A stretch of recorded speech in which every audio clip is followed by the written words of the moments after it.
Widziałam to wiele razy. Człowiek chodzi jakby przygaszony, a oczy innych wypiły mu światło. Jeśli słuchasz tego teraz, to nie jest przypadek. Niewytłumaczone osłabienie. Nie choroba to, nie zmęczenie. To jakby ktoś spojrzał na ciebie z zawiścią i odebrał ci siłę. Psujące się rzeczy w domu, światło miga, naczynia pękają, zwierzęta niespokojne. Tak działa oko, które niesie złą myśl. Ciągły niepokój, jakby ktoś stał za plecami, to nie duchy.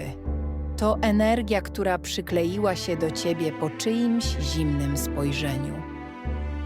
Jeśli choć jeden z tych znaków cię dotknął i nie jesteś sama, zostaw w komentarzu ochrona, a przyślę ci światło. I obserwuj mój kanał na YouTube Szeptucha Mroku.